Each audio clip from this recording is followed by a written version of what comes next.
అందరికీ నమస్కారం. నేను డాక్టర్ చెల్లా కృష్ణవీర అభిషేక్. మనతో ఉన్నది స్వామి స్థితప్రజ్ఞానంద సరస్వతి గారు. స్వామీజీ, చాలా చాలా ధన్యవాదాలు.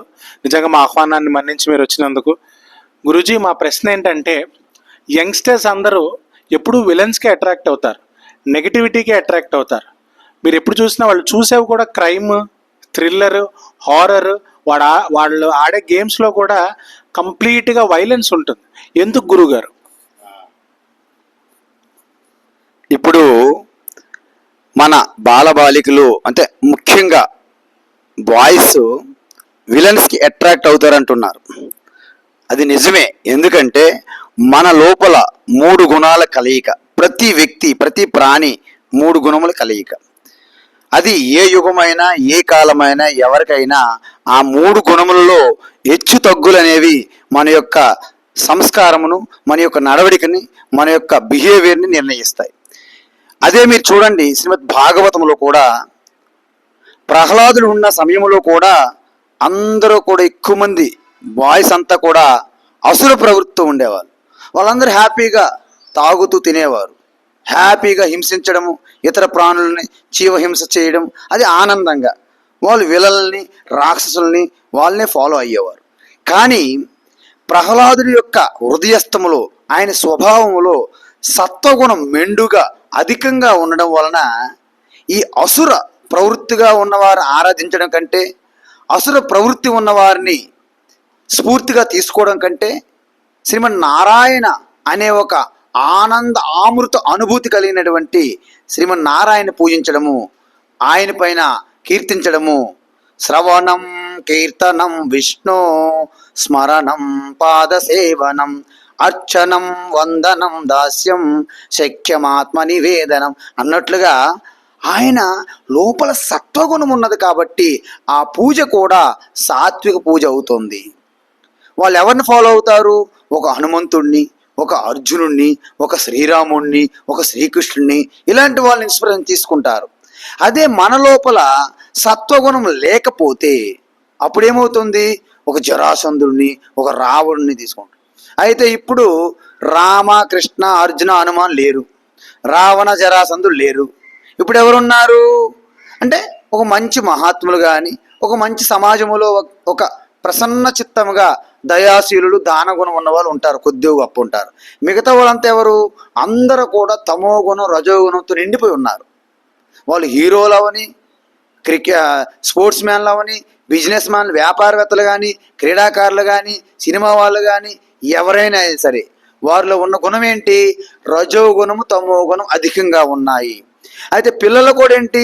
ఎప్పుడైతే బిడ్డ పుట్టినప్పుడు నుండే సంస్కారం నుండి దూరం చేసేస్తున్నాం. అందుకే మనకు మహాత్ములు ఏం చెప్పారు? జన్మనా జాయతే శూద్ర కర్మనా జాయతే ద్విజ వేద పాఠేన విప్రస్యాత్ బ్రహ్మజ్ఞానేన బ్రాహ్మణ స్మృత అన్నారు. అంటే అర్థం ఏంటి? ఒకప్పుడు పిల్లలకి తల్లి గర్భంలో ఉన్నప్పుడే శ్రీమద్ భాగవతము, భగవద్గీత, హనుమంతుడి యొక్క గొప్ప ఆ సాహసమైనటువంటి కార్యముల గురించి కానీ, ఆ యొక్క అర్జునుడు శ్రీకృష్ణుడి యొక్క లీలలు, ఆ యొక్క శ్రీరామచంద్రుడి యొక్క లీలలు, ఇవన్నీ చెప్పేవారు, వినేవారు తల్లులు. సో గర్భంలో ఉన్న బిడ్డ అప్పటి నుండే సంస్కారం అనేది వాళ్ళకి అబ్బుతుంది. అలా లేకుండా ఇప్పుడు అంతా కూడా చిందరవందరగా, గందరగోళంగా, అలజడి, ఆందోళనతో నిండిపోయిన వాతావరణంలో పెరుగుతున్నారు. గర్భిణీ స్త్రీలకు ఎటువంటి భద్రత కానీ, వారి మీద ఎటువంటి మనము శ్రద్ధ వహించట్లేదు. కాబట్టి వారు తినే ఆహారం కానీ, వారి చుట్టూ ఉన్నటువంటి వాతావరణం కానీ చాలా రాజసికమైనటువంటి తమో గుణంతో కూడినటువంటి వాతావరణం. అలాంటి వాతావరణంలో పుట్టిన బిడ్డలు, ఆ చుట్టూ ఉన్న వాతావరణం కూడా రాజసిక, తామసికగా ఉన్నది. కాబట్టి ఎటువంటి అవకాశం లేదు సత్వగుణం వృద్ధి చేసుకొని సత్వగుణంలోకి మారడానికి అవకాశమే లేదు. కాబట్టి వాళ్ళ యొక్క ప్రవృత్తి ఎప్పుడు కూడా టెన్షన్తోని, కోరికలతోని, భయంతోని, ఈ జలసి, అసూయతో నిండిపోతున్నాయి. కాబట్టి ఎప్పుడు కూడా ఇతరులను డామినేట్ చేయాలి, ఇతరులని మనము అధికారం చెల్లించాలి ఇతరుల పైన, ఇలాంటి ఆలోచనలు వస్తున్నాయి. ఇదంతా కూడా నెగిటివ్ ఎనర్జీ ప్రభావం, నెగిటివ్ ఎనర్జీ. ఎందుకంటే పాజిటివ్ ఎనర్జీ ఏదైతే ఉందో అది తగ్గిపోయి నెగిటివ్ ఎనర్జీ డామినేట్ చేసేస్తుంది. అందువల్ల ప్రతి ఒక్కరు కూడా కారాలు తింటుంటారు, ఉప్పు తింటుంటారు ఎక్కువగా, పైన ఉన్న రోడ్డు మీద ఉన్న జంక్ ఫుడ్లు తింటుంటారు. ఆ ఆహారం అలాంటిది. వారి చుట్టూ ఉన్న కంపెనీ, ఆ ఫ్రెండ్స్ కూడాను అత్యంత హింసాత్మకంగా ఉన్నటువంటి ఆ ఫ్రెండ్షిప్ కానీ, ఆ సాంగత్యం కానీ అలాంటిదే. వాళ్ళు చూసే ఆ దృశ్యాలు, ఆ యొక్క ఇంటర్నెట్ అంత wrong information, wrong content, bad content చూస్తుంటారు, వింటుంటారు. అదేవిధంగా బ్యాడ్ ఫుడ్, బ్యాడ్ సత్సంగం, అంటే సత్సంగం లేదు, సాంగత్యం అంటే కంపెనీ, ఆ ఉన్న ఫ్రెండ్షిప్ సర్కిల్ ఏదైతే ఉందో అంత నెగిటివ్ ఎనర్జీ వృద్ధి జరిగేటట్టుగా ఉంది. ఇవన్నీ కూడా పిల్లలకి ఆ యొక్క ఆసురిక ప్రవృత్తి వైపు ఉంటుంది కాబట్టి విలనిజం అనేది అట్రాక్ట్గా ఉన్నది. ఎందుకంటే వారిలో ఒక హీరో కనిపించాలంటే వారిలో ముందుగా ఆ సంస్కారవంతులు మనం చెయ్యాలి, వారిలో సత్వగుణ వృద్ధి జరిపించాలి. అప్పుడే వారికి హనుమంతుని మనం చూపెట్టాలి. హనుమంతుడు చూడండి, ఆ యొక్క శారీరక దృఢత్వం చూడండి. ఎవరైనా పిల్లలకి మనము ఒక్కసారి హనుమంతుని పరిచయం చేస్తే నేను హనుమంతుడు అవ్వాలని కోరుకుంటాను. ఆ పిల్లలకి ఆ యొక్క భగవాన్ గణేష్ యొక్క లీలలు చూపెట్టండి, నేను గణేష్ని అవ్వాలనుకుంటాను. అక్కడ చిన్నప్పటి నుండే అర్జునుడి యొక్క గొప్పతనాన్ని తెలియజేయండి, నేను కూడా ద్రోణుడి యొక్క శిష్యుడు అర్జునుడిగా మారాలని కోరుకుంటారు. కానీ ఇవి మనం చూపెట్టట్లేదు. మనం ఎప్పుడు కూడాను ఈ విలన్గా ఉన్నటువంటి ఏవైతే కంసుడు, రావణుడు వారు లేరు, కానీ వాళ్ళకి ప్రాతినిధ్యం వహిస్తున్నటువంటి ఈ చుట్టూ ఉన్న సమాజంలో ఎవరైతే ఉన్నారో వాళ్ళని వీళ్ళు స్ఫూర్తిగా తీసుకుంటున్నారు. వాళ్ళేంటి సిగరెట్లు తాగుతుంటారు, మందు తాగుతుంటారు, హింసిస్తుంటారు, వాళ్ళంతా దొంగతనం చేస్తుంటారు, చందనం దొంగతనం చేస్తుంటారు, గ్యాంబ్లింగ్ చేస్తుంటారు, క్యాసినో ఆడుతుంటారు. ఇవన్నీ కూడా పిల్లలకి ఇన్స్పిరేషన్ తీసుకోవాల్సి వస్తుంది. చిరిగిపోయిన దుస్తులు అసలు ధరించకూడదు, చిరిగిపోయిన ప్యాంట్లు ధరిస్తున్నారు, ఏమంటే ప్యాషన్ అంటున్నారు. జుట్టు విరబూసుకుని ఉండకూడదు, అది అమంగళము, కానీ ప్యాషన్ అంటున్నారు. ఆడపిల్లలందరూ జుట్టు విరబూసుకుని తిరుగుతున్నారు. బట్టలు కూడాను ఆఫ్ డ్రెస్లు వేసుకుంటున్నారు. అంతా కూడా విరుద్ధమైన సంస్కారము. ఈ నెగిటివ్ వాతావరణంలో ఉండడం వలన నెగిటివ్గా ఉన్న వ్యక్తులే వాళ్ళకి స్ఫూర్తిగా కనిపిస్తారు. కాబట్టి అందుకే వీళ్ళు కూడా హింసాత్మకమైనది వాళ్ళ స్వభావంగా మారిపోతుంది. కాబట్టి విలన్ అంటే అందులో హింస ఉంటుంది, కాబట్టి ఆ విలన్నే వీళ్ళు ఫాలో అవుతున్నారు. కాబట్టి ఇప్పుడు హీరోలు కూడాను, డైరెక్టర్లు కూడాను, ప్రొడ్యూసర్లు కూడాను, క్రీడాకారులు కూడాను ఎవరిలో కూడా ఆ స్పిరిట్ లేదు, ఆ డివైన్, ఆ పాజిటివ్నెస్ లేదు. అంత పెసిమిస్టిక్ లెవెల్లో ఉన్నారు, అంత నెగిటివ్లో ఉన్నారు. సో మనకు పాజిటివ్ వైబ్స్ రావాలంటే, పాజిటివ్ వైబ్రేషన్ కావాలంటే, పాజిటివ్ అట్మాస్ఫియర్ కావాలంటే భగవద్గీత చదవాలి, హనుమాన్ చాలీసులని చదవాలి, శ్రీకృష్ణుడిని, హనుమంతుడిని గురువులుగా మనము తీసుకోవాలి. అందుకు మన తల్లిదండ్రుల నుండి కూడా ఈ మార్పు రావాలి. అందుకే బిడ్డ తల్లి గర్భంలో ఉన్నప్పటి నుండే మనం ప్రికాషన్ తీసుకోవాలి.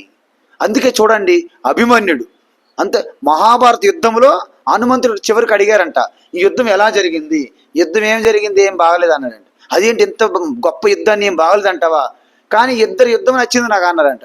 ఆయన ఒక చిన్న పిల్లోడు, ఒక ముసలాడు అన్నాడంట. ఎవరా పిల్లోడు? అభిమన్యుడు, వీరాభిమన్య.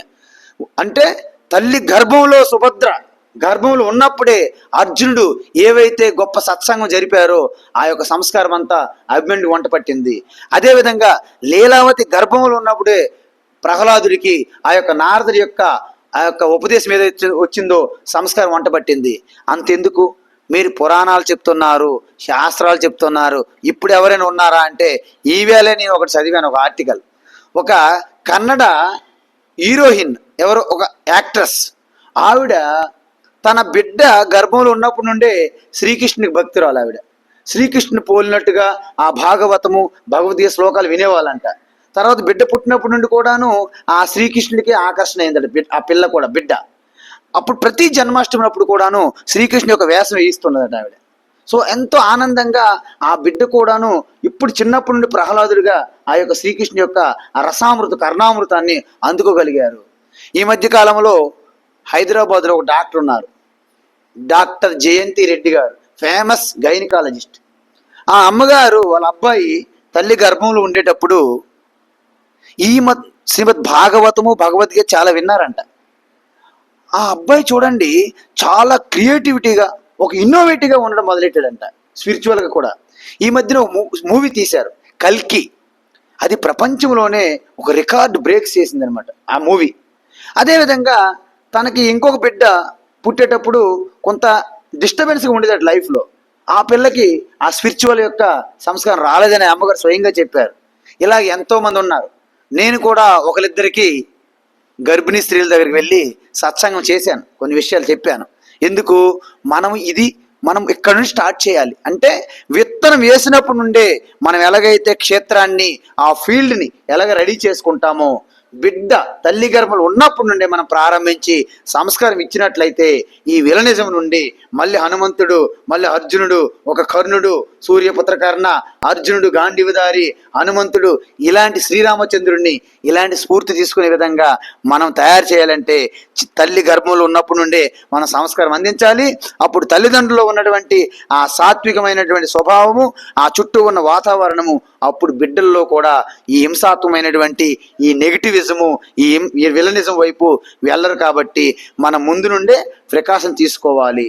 దీనికోసం వాళ్ళు తీసుకున్న ఆహారం దోహదం చేస్తుంది, వాళ్ళు చూసే కంటెంట్, పుస్తకాలు కానీ, ఆడియో వీడియోలు కానీ, ఇవి కూడా ప్రభావితం చేస్తాయి. వాళ్ళు తిరిగే ఫ్రెండ్షిప్ సర్కిల్ కూడా దీనికి ప్రభావితం చేస్తాయి. వాటి నుండి దూరంగా ఉంచి మంచి వ్యక్తులతో సత్సంగం జరిపించాలి. నిరంతరము ఆ ఈశ్వరుని యొక్క గ్లోరీస్, సంకీర్తన, ఏదో ఒక డివైన్ నేమ్ తీసుకుంటుండాలి. అదేవిధంగా వాళ్ళు చేసే పని మీద పూర్తిగా శ్రద్ధ వహించే విధంగా వాళ్ళకి నిరంతరం శారీరక, మానసిక అనేక రకాలైనటువంటి శ్రమ కలగాలి. అప్పుడే వాళ్ళు సమయానికి నిద్రపోవాలి, సమయానికి లేవాలి, సమయానికి భోంచేయాలి, ఆటలాడుకున్నప్పుడు ఆటలాడుకోవాలి, చదువుకునేటప్పుడు చదువుకోవాలి. అప్పుడే వారు ఉన్న స్థితి నుంచి ఉన్నత స్థితికి ఎదుగుతారు, ఎంతో గొప్ప ఉన్నత శిఖరాల్ని అధిరోహించగలుగుతారు. ఇది మనం చేయాల్సినటువంటి తక్షణ కర్తవ్యం, నీడ్ ఆఫ్ ది అవర్. గురుగారు, ఇప్పుడు ప్రతి మనిషికి లైఫ్లో ఒకటి సాధించాలని ఉంటుంది, కానీ తను అది అనుకున్నది సాధించలేడు, ఉన్నదాంతోనే సంతృప్తి పడాల్సి వస్తుంది. చాలా ఫెయిల్యూర్స్ ఎదుర్కొంటూ ఉంటారు. సో ఇలాంటి పరిస్థితుల్లో వాళ్ళు మనసుని ఎలా ఆనందంగా ఉంచుకోగలరు, సాటిస్ఫైడ్గా ఉండగలరు?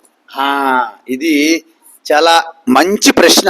ఎందుకంటే ప్రతి ఒక్కరికి కూడా గోల్స్ ఉంటాయి, సక్సెస్గా ఉండాలని ఉంటారు, సాధించాలని కోరుకుంటారు. ఇక్కడ ఒక విషయం తెలుసుకోవాలి మనం. వ్యక్తిగా మీరు పెద్ద పెద్ద లక్ష్యాలను సాధించలేరు. ఎందుకంటే మీ శక్తి లిమిటెడ్, అల్పం. ఎందుకంటే ఈ ఉపాధిని ఎంత అల్పమైన ఉపాధిగా మనం భావించి పనిచేస్తే అది ఎక్కువగా పని చేయలేదు. ఎందుకంటే మనం బెడ్రూమ్లోను, బాత్రూంలో ఉన్నటువంటి 0 వోల్ట్ బల్బుకి అధికమైనటువంటి కరెంటు, విద్యుత్ శక్తిని ప్రవహింపజేస్తే అది ఎలాగైతే ఫీజు ఎగిరిపోతుందో ఇది కూడా ఎగిరిపోతుంటుంది. కాబట్టి మీరు ముందు లక్ష్యముని ఏర్పరచుకునే ముందు మీ యోగ్యతను సిద్ధం చేసుకోవాలి. యోగ్యత ఏంటంటే, యోగ్యత అంటే ఏమీ లేదు. ఇంతకీ మనకున్న కెపాసిటీ ఏంటి, మన యొక్క వీక్నెస్, మన స్ట్రెంగ్త్ చూడాలంటారు. కానీ ఒకటి గమనించండి, మనం అణువణువు ఈ శరీరం ఏదైతే ఉందో దీంట్లో ఒక పొటెన్షియల్గా, ఒక వ్యష్టిగా, దీన్ని మైక్రోకాజం అంటారు. ఈ సృష్టి అంతా మ్యాక్రోకాజం అంటారు. మ్యాక్రోకాజంలో ఉన్న ప్రతి ఒక్కటి ఈ మైక్రోకాజంలో ఉన్నది. పంచభూతాలకు, సృష్టికి, ప్రకృతికి ఉన్న శక్తి అంతా కూడా ఈ శరీరంలో ఉన్నది. ఎందుకు? 5 ఎలిమెంట్స్ దీంట్లో కూడా ఉన్నాయి. కానీ దీన్ని ఎప్పుడైతే మనం ట్యూన్ చేసుకుంటామో, దీన్ని ట్యూన్ చేసుకొని ఆ యొక్క కాస్మిక్, యూనివర్సల్ దాంతో మనం కనెక్ట్ చేయగలిగితే అక్కడ నుంచి మనం ఎనర్జీని డ్రా చేయగలుగుతాం. కానీ మనం ఏం చేస్తున్నాము, సాధించాలనే తపన ఉన్నది, కానీ యూనివర్సల్ సోర్స్కి మనం కనెక్ట్ చేయట్లేదు. యూనివర్స్ అంటే బయట లేదు, మళ్ళీ యూనివర్స్కి కూడా సెంటర్ మన నీలోనే ఉంది. కాబట్టి బయట చాలామంది అంటారు, నేను పవర్ని బయట నుంచి తెచ్చుకోవాలంటారు. నేను చంద్రుడి నుంచి, సూర్యుడి నుంచి నేను పవర్ తెచ్చుకోవాలంటారు. నువ్వు చంద్రుడిని, సూర్యుడి నుంచి తెచ్చుకోవాలని పని లేదు. చంద్రుడిలో ఉన్నదే నీలో ఉన్నది, సూర్యునిలో ఉన్నదే నీలో ఉన్నది, ప్రపంచంలో ఉన్నది నీలో ఉన్నది. కాబట్టి ఇప్పుడు మనం సాధించాలంటే మన గోల్ ఎలా ఉండాలంటే, you have to set your goal which is highest goal. Means you may not be reach in your life time. అంటే ఏంటంటే, ఒక జీవిత కాలంలో కూడా చేరుకోలేనంత గొప్ప లక్ష్యాన్ని పెట్టుకోవాలి. అప్పుడు ఏమవుతుంది, goal is always in front of you.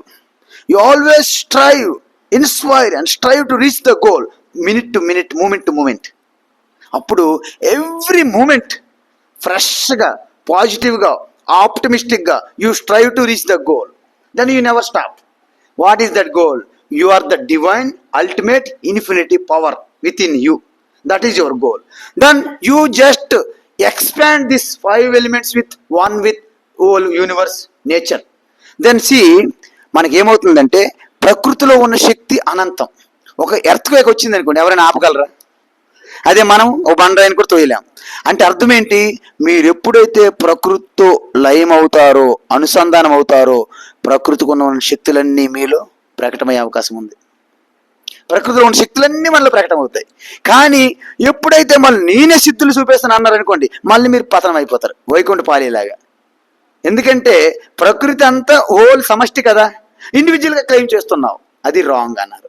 అందుకే యోగ సాధనలో సిద్ధులు అనేవి ఉన్నాయి, అవి అబద్ధం కాదు, నిజం. కానీ సిద్ధులు అనేవి నాట్ యువర్స్. సిద్ధులు అనేవి కంప్లీట్గా యూనివర్స్ది. యూనివర్స్లో మీరు నిజంగా లయమయ్యగలిగితే, అయినట్లయితే, if you are qualified enough, then you can. అప్పుడు ఏమవుతుందంటే సృష్టిలో ప్రతి experience, there is no failure, there is no success. Everything in your consciousness just drops, just bubbles, just tides, just waves. So every moment is divine, every experience is divine, every experience is divine experience. There is no failure, there is no success. Then how can you say failure and success? You given labeling, this is fail, this is success, you are giving labeling, but there is no fail and no success. Suppose if you feel success, you lead the society. If you fail, you learn from that. Every moment, every experience teaches something. మీకు question చెప్పనా? Success కంటే ఫెయిల్యూర్లోనే ఎక్కువ strong అవుతారు మీరు. మనకి ఎంత failure అయితే మన మైండ్ అంత స్ట్రాంగ్ అవుతుంటుంది. ఎందుకంటే మనకు తెలుసు, శిలని శిల్పంగా చెక్కేటప్పుడు దానికి ఎన్ని సమ్మెడి దెబ్బలు కాస్తే అంత గొప్ప విగ్రహంగా తయారయ్యి అన్ని పూజలు అందుకుంటుంది గర్భగృహలు పెట్టి. కొట్టిన వెంటనే పడిపోతే ఆ బయట వేస్తే మనం తొక్కుతుంటాము, లోపలికి వెళ్ళి మొక్కుతుంటాము. కాబట్టి ఎప్పుడంటే కంప్లీట్గా మన గోల్ అనేది పర్ఫెక్ట్గా ఉండాలి. అందుకే చిన్నపిల్లడు మన గోల్స్ అని మనకు తెలియదు. I want become a doctor, I want become a actor, I want become engineer, these are goals అనుకుంటాం. That is not a goal. Suppose if your goal is like IAS, suppose you one day you become IAS, then what is your goal? Goal is over. Then what to do? Then you plan how to die. So that is not a goal. Goal should be very high. Means what is the high? The highest power is God. ఎందుకంటే మనం ఉంటాం కదా, మన ఇంట్లో ఉండేటప్పుడు, సొసైటీలో ఉండేటప్పుడు power కావాలనిపిస్తుంది. మనకంటే కార్పొరేట్కి హైయెస్ట్ పవరు, కార్పొరేట్ కంటే ఎమ్మెల్యే హైయెస్ట్ పవరు, ఎమ్మెల్యే కంటే మినిస్టర్ హైయెస్ట్ పవరు, మినిస్టర్ కంటే ముఖ్యమంత్రి, ముఖ్యమంత్రి కంటే ప్రధానమంత్రి. అంటే ఏ పవర్ కూడా కండిషనల్. అన్కండిషనల్ పవర్ ఒకటి ఉన్నది అంటే అది GOD. So that GOD, God is your target, your goal. So దాన్ని మీరు పొందడానికి every minute strive to reach that goal. అంటే ఏంటి? ఎలా అవుతుంది? ఈ ఇండివిజువాలిటీని connecting with the universality, totality. అంటే ఇండివిజువాలిటీ కనెక్ట్ విత్ టోటాలిటీ. అప్పుడు మీ పవర్ ఏమవుతుందంటే ఈ లైనింగ్ పోతుంది. అప్పుడు మనకి ట్రాక్ ఉంది కదా, రైల్ ట్రాక్, ఆ కనెక్షన్ వస్తుంది. అప్పుడు ఏమవుతుంది? ట్రైన్ కూడా నడిపిస్తుంది. చూసారా, ఒక బాత్రూమ్ బల్బ్కే ఫీజు ఎగిరిపోయినటువంటి కెపాసిటీ ఒక ట్రైన్ నడిపిస్తుంది. అప్పుడు అంటే ఏంటి? ఈ కనెక్షన్ దానికి కలిపామని అర్థం. మనలో కూడా ఒక ఇన్ఫినిట్ పవర్ దాగి ఉంది. దాన్ని మనం ట్యాప్ చేయగలిగితే you are completely, you are never tainted, never contaminated, never afflicted. Your mind will be like a దూది పింజం అంటారు, like a butter, clarified butter. దాని అర్థం ఏంటంటే మనం సాధారణంగా అవుట్ సైడ్ శాంతి వెతుకుతాం, ఆనందం వెతుకుతాం, భద్రత వెతుకుతాం. Unfortunately, fortunately, these three are in you, not outside. These three are in you, not outside. చూడండి, సుఖం ఎప్పుడైనా బయట ఉంటుందా? మనం భ్రమపడతాం. మనం తినే వంటల్లోనూ, మనం కలిసే వ్యక్తుల్లోనూ, మనకి ఏదైనా అధికార పదవుల్లోనూ, కీర్తి ప్రతిష్టల్లోనూ, పొగడతల్లోనూ ఆనందం ఉందని భ్రమపడతాం. కానీ నిజంగా లేవు. మనం అన్ని విడిచిపెట్టి అలసిపోయినప్పుడు పడుకునేటప్పుడు గాఢ నిద్రలో మనకు ఆనందం, సుఖం వస్తుంది. ఎక్కడ వస్తుంది? Because you are the source of ఆనంద. కానీ బయట మనకి కావలసిన వాళ్ళు కోరుతుంది మనసు, వచ్చినప్పుడు మైండ్ సైలెంట్ అయిపోద్ది. అప్పుడు ఎవరి ఎక్స్పీరియన్స్ ఆనందం వచ్చినప్పుడు ఇది గమనించవు, అవుట్ సైడ్ నుంచి వచ్చిందని భ్రమలో పడతాం మనం. అదొక ప్రాబ్లం. తర్వాత ఈ శాంతి, ఎప్పుడైతే mind and sense organs quiet అవుతాయో అప్పుడు నీలో ఉన్న శాంతి ప్రకటమవుతుంది. శాంతి నుండి ఆనందం ప్రకటమవుతుంది. ఇంకొకటి, భద్రత అంటే ఈ సృష్టిలో అన్నీ మారిపోతున్నాయి. Your whole lifetime, suppose your age is some 37, right? 37, right?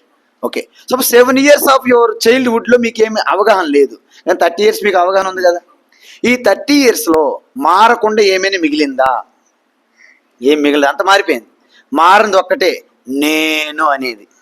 అంటే నేను అనేది మాత్రమే మారదు, మిగతాది మారిపోతాయి. సో మిగతా అన్నిటి వెనక మీరు ఎంత పట్టి వేలాడినా అది temporary, last. So long last ఏది లేదు, ఒక్కటే ఉంది, నేను. That is called the source of security, source of ఆనంద, సోర్స్ ఆఫ్ శాంతి. If you know that, then you just flow with flow, fall with fall. Just is going and it's like you sit on the bank of Ganga. Number of items వస్తుంది గంగలో, మీరేం identify చేయకండి, observe చేయండి. మీకున్న డ్యూటీలన్నీ మీరు చేసుకుంటూ ఉండండి, అలాగ అబ్జర్వ్ చేస్తూ ఉండండి. You never tired. మీకు విషయం తెలిసిన, ఇటువంటి సంకల్పం కార్యదక్షతో మీరు యజ్ఞ మీద చేస్తే, కార్యక్రమం చేపడితే, ఏ వర్కైనా అవని 12 hours 13 hours 14 hours, you never tired.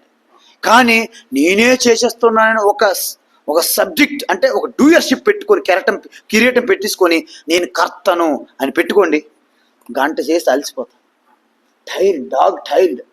Because మనం దాన్ని కనెక్ట్ చేయట్లేదు. మీలో ఒక 5 elements ఈ ప్రకృతి కనెక్ట్ అవ్వండి, ప్రకృతి మీ నుండి పనిచేస్తుంది. అంటే ఒక ఎర్త్ కేక్ ఎంత శక్తి ఉందో మీలో అంత శక్తి పెట్టడం అవుతుంది. నేచర్కి అంత శక్తి ఉంది. ఎవడో ఆపగలరు ఎర్త్ కేక్? చెప్పండి. ఎవరైనా తుఫాన్ వస్తే ఎవరైనా ఆపగలరా? చెప్తారు సూచనలు, తుఫాను వస్తుంది, ఎర్త్ కేక్ వచ్చింది, రిక్టర్ స్కేల్ నెంబర్ చెప్తాడు తప్ప ఎవరైనా ఆపుతాడా? అంటే అర్థం ఏంటి? మనం దీన్ని ప్రకృతి ఎప్పుడు కలుపుతామో ప్రకృతి శక్తులు మనలో వ్యక్తమవుతాయి. ఇది సీక్రెట్. దాన్ని ఇండివిజువల్ క్లెయిమ్ చేసుకోకూడదు, అది తప్పు. ఇట్ ఈస్ కంప్లీట్ యూనివర్సల్, ఈశ్వర శక్తి. అందుకే ఈశ్వరుడు శ్రీకృష్ణ పుట్టినప్పుడే అనేక లీలలు జరిగే, వింతలు, మహిమలు, సిద్ధులు ఆయన కోవన్నాడు. ఆయన ఆ ఈశ్వరుడు అని చెప్పాడు. ఆయన శ్రీకృష్ణుడు ఎందుకు చేయగలిగాడు కొన్ని అంటే, గోవర్ధన గిరి ఎత్తాడు అంటారు. ఎందుకు చేశారు? ఆయన ప్రకృతితో లయమయ్యి శ్రద్ధాభక్తితో ఆయన కూడా మనలాగా ప్రేయర్తో ఆ పర్వతాన్ని నిలిపాడు. కాబట్టి ఆయనలో ప్రకృతి శక్తి అంతా శక్తి పనిచేసింది. సో ప్రకృతికి సాధ్యం కానీ ఏముంటుంది చెప్పండి? గోవర్ధన పర్వతం లెక్క, అది పార్ట్ అండ్ పార్సల్ ప్రకృతేగా.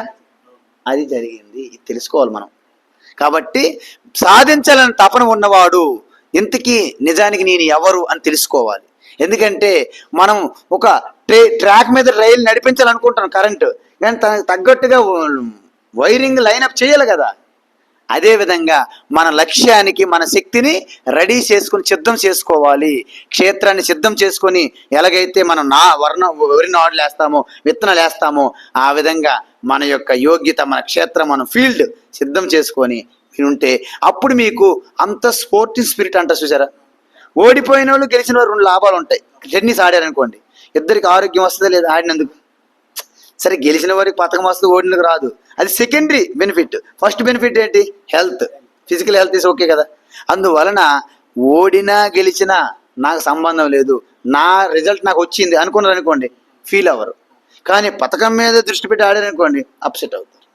కాబట్టి ఈ life is like a game, life is like a sport. Just play it. Just success fail doesn't matter, it's not in your hand. మీరు ప్రయత్నమే నీది. అందుకే కర్మణ్యేవాధికారస్తే మా ఫలేసు కదాచన. Do your duty, don't expect results. Result will come. If you give 100% input, 100% output will come. 100% output will come. It has to come.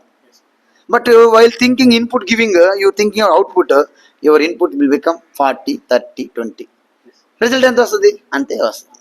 That is all the secret of Gita. This is the Gita secret. Hari ఓం. చాలా చాలా ధన్యవాదాలు గురుగారు. నిజంగా మనం అంటే human birth అనేది ఎంత ఇంపార్టెంటో మనం దాన్ని వేస్ట్ చేసుకోకుండా, మనకి యానిమల్స్కి చాలా డిఫరెన్స్ ఉంది. మీరు చెప్పారు, మనలో ఉన్న మలినాలు తొలగించితే ఈ కామ, క్రోధ, మోహ, లోభ, మదమాత్సర్య, రాగ, ద్వేషాలు ఇవన్నిటిని మనం తొలగించగలిగితే DOG డాగ్ నుంచి GOD గాడ్ అని మన రియలైజ్. చాలా చాలా ధన్యవాదాలు గురుగారు. నమస్కారం. హరి ఓం.